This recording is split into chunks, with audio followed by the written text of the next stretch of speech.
بسم اللہ الرحمن الرحیم۔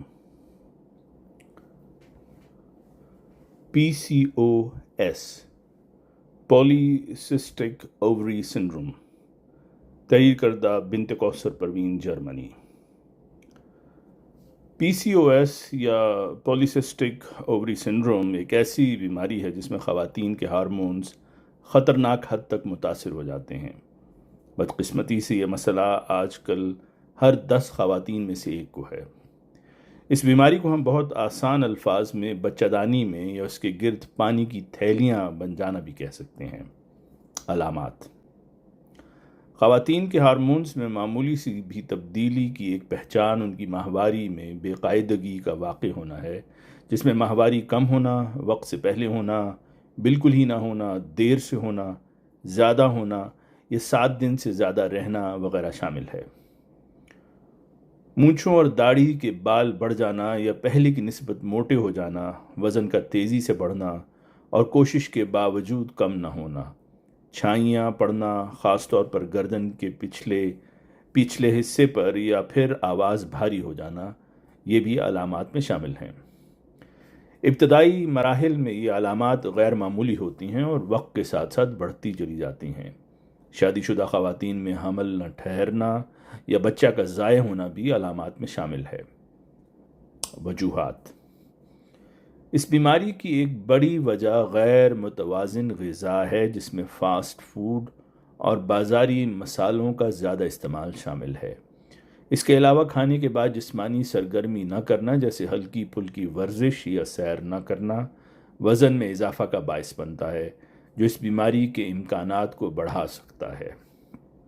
علاج: کسی بھی بیماری کے لیے ڈاکٹر سے رجوع کرنا تو ایک اہم اور ضروری مرحلہ ہے، مگر بہت حد تک بیماری سے بچنا ہمارے اپنے ہاتھ میں ہوتا ہے۔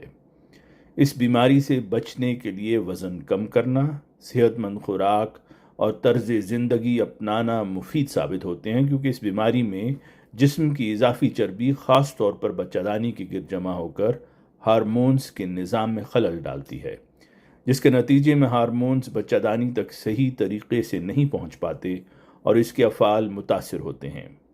لہٰذا ایسی خوراک کا استعمال بہت ضروری ہے جو کہ آپ کے جسم میں غیر ضروری چربی بننے سے روکے۔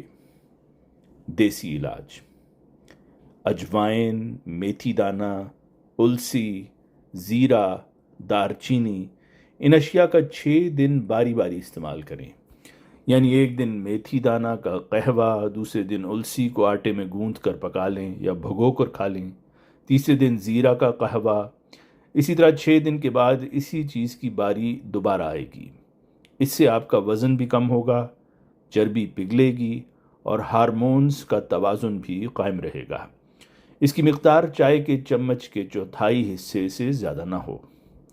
ان اشیاء کا استعمال آپ موافق آنے پر مسلسل بھی کر سکتے ہیں اور 1 ماہ استعمال کر کے پھر 15 دن وقفہ اور دوبارہ استعمال بھی کر سکتے ہیں۔ احتیاط: نشاستہ دار اشیاء مثلاً آلو، چاول وغیرہ کا استعمال نہ کریں۔ ڈیری مصنوعات سے مکمل پرہیز کریں۔ چینی اور چینی سے بنی ہوئی تمام اشیاء سے بھی گریز کریں۔ ان تمام غذاؤں سے بچیں جو ذیابیطس کے مریضوں کے لیے نقصان دہ سمجھی جاتی ہیں۔